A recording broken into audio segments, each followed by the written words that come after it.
હવે degree comparison આપણે શીખ્યા.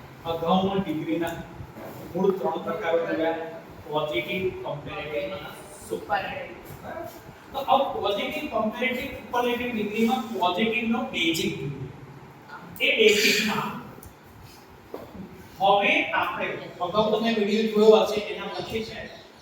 હવે આપણે સૌપ્રથમ પોઝિટિવ ડિગ્રીમાંથી કમ્પેરેટિવ ડિગ્રી અને કમ્પેરેટિવ ડિગ્રીમાંથી પોઝિટિવ ડિગ્રીમાં કેવી રીતે રૂપાંતર થાય, ખાસ અહીંયા એક વસ્તુ એક વ્યક્તિની સરખામણી બીજી એક વસ્તુ કે એક વ્યક્તિ સાથે થાય છે ત્યારે સુપરલેટિવ ડિગ્રી બનતી નથી. જ્યારે સરખામણીની વાત આવે ત્યારે સુપરલેટિવ ડિગ્રી બને નહીં. હવે આગળ જોઈએ.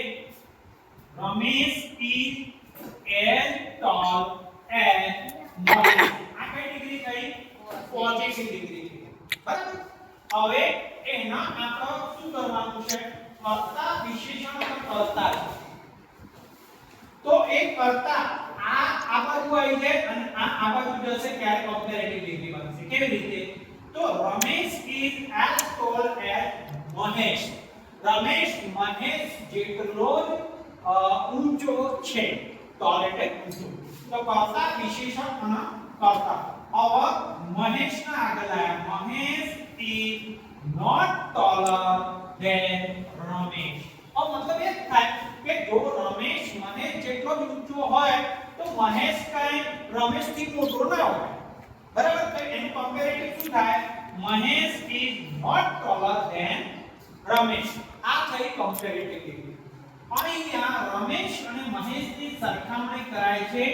એક વિશેષણ એક વાક્ય એક દ્વારા વાક્ય પોઝિટિવ ડિગ્રીનું છે તે દર્શાવ્યું છે. હવે તેને કમ્પેરેટિવમાં ફેરવતી વખતે નીચે મુજબ ફેરફાર કરશે. હવે કેવી રીતે ફેરફાર થાય એ આગળ આપણે જોઈએ.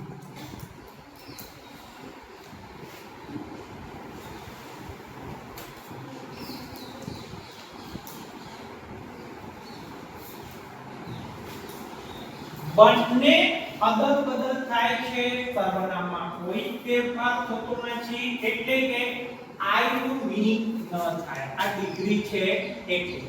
પછી પોઝિટિવ ડિગ્રી નું હકાર વાક્ય હોય તો કમ્પેરેટિવ ડિગ્રીમાં વાક્ય નકાર બને છે. પોઝિટિવમાં કમ્પેરેટિવમાં ફેરફાર કરો. પોઝિટિવ નું કમ્પેરેટિવ તો નકાર બને. પોઝિટિવ હકાર હોય તો કમ્પેરેટિવ શું બને? નકાર. પછી પોઝિટિવ ડિગ્રીનું નકાર હોય તો કમ્પેરેટિવ ડિગ્રીનું વાક્ય હકાર બને છે. ખબર પડી? હવે આગળ જોઈએ. વિશેષણને er લાગે ત્યારે કમ્પેરેટિવ હોય. તમે જોયું આગળ ઉદાહરણમાં er લાગ્યું, tall નું taller થયું. પછી as નું so as નીકળી જાય છે. હવે જ્યારે પોઝિટિવ નું કમ્પેરેટિવ કરો ત્યારે શું થાય? as બી નીકળી જાય, so as બી નીકળી જાય છે. વિશેષણ પછી than મુકાય છે.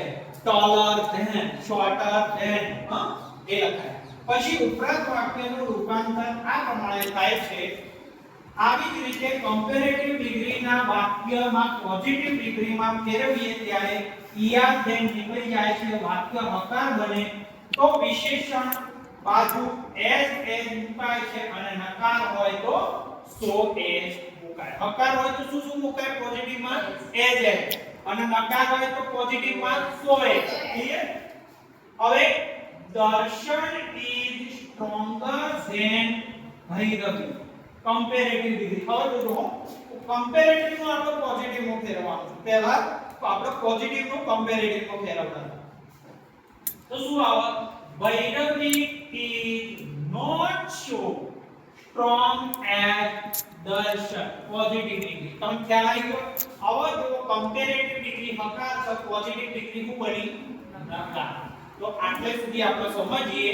હવે આના પછી બીજા વિડિયોમાં આપણે આગળનું સમજીશું. આ ડિગ્રીનું આજે આટલા સુધી સમજીએ અને આ ઉદાહરણ ધ્યાનમાં લેજો અને આ નિયમોનો ખાસ ઉપયોગ કરવાથી પોઝિટિવ કમ્પેરેટિવ ડિગ્રીનું આપણને બેઝિક આવડશે.